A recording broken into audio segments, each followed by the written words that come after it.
Hey guys, welcome to GuitarMessenger.com. My name is Jake Bowen. I play guitar in Periphery, and today I'm going to be showing you the second solo in Luck is a Constant off of Periphery 2. This time it's personal.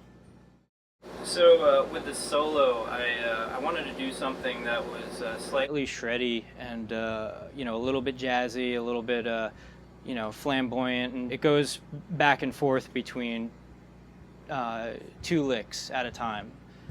So that's kind of how that came together.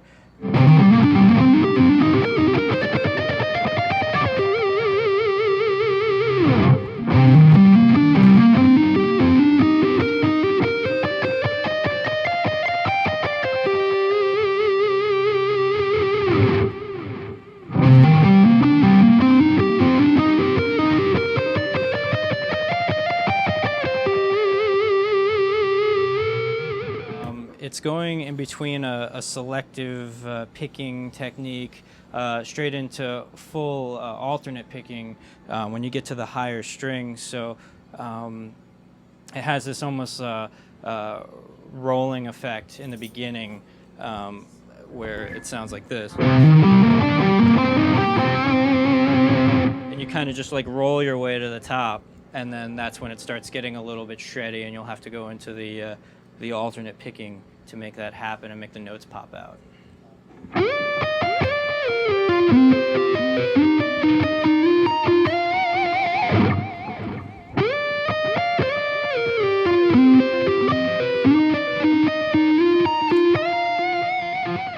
This is part of the solo where it gets a little bit, almost sarcastic sounding, as Misha would always put it. It kind of has these very like, wild bends and just going down the fretboard, and then it kind of does this weird like almost octave-y shaped thing. It touches on the octaves, but it also throws in these other notes and kind of just sounds like it's almost just like clumsily going through to the next part, which is a much faster lick. So that's kind of like why I did that. It's almost like it almost sounds drunken, if I had to describe it. So yeah.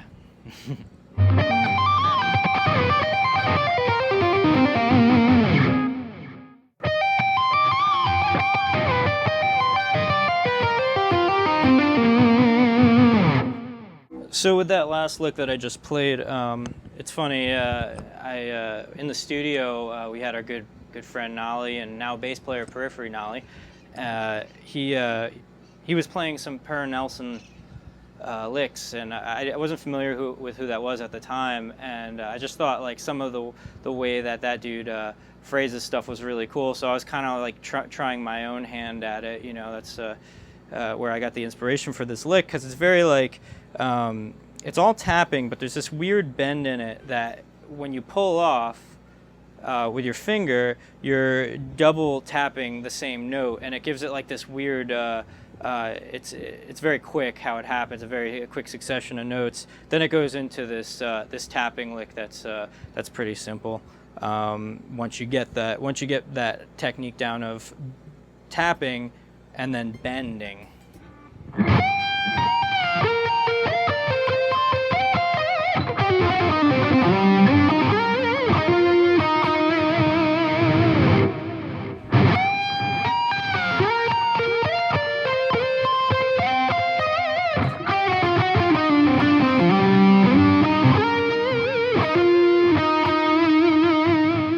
So with that last lick, I wanted to do something as like a tribute to one of my favorite guitar players ever, and I constantly talk about it, and everybody's kind of sick of me talking about it, but Dimebag Darrell is a huge influence on my playing, and kind of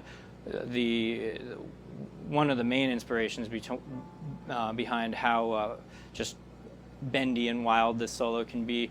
Yeah, I did this really gnarly bend with a tap. And that just kind of gives it that Great Southern Trendkill vibe, if you're familiar with that album.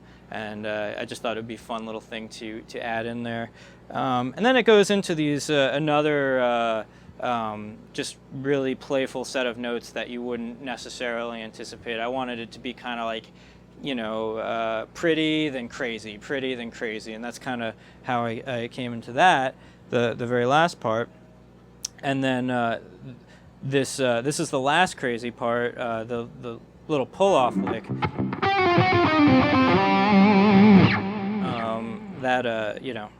I don't really know how I came up with that. I think that was just kind of an accident. I was just messing around playing licks, and I thought I could fit that in a neat place rhythmically.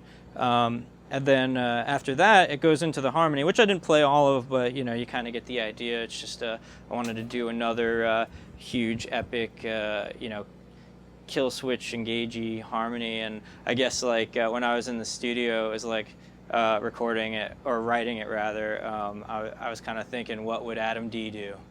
What would Adam D and Joel do? Yeah, and I did that. Yeah, that's it. That's the solo.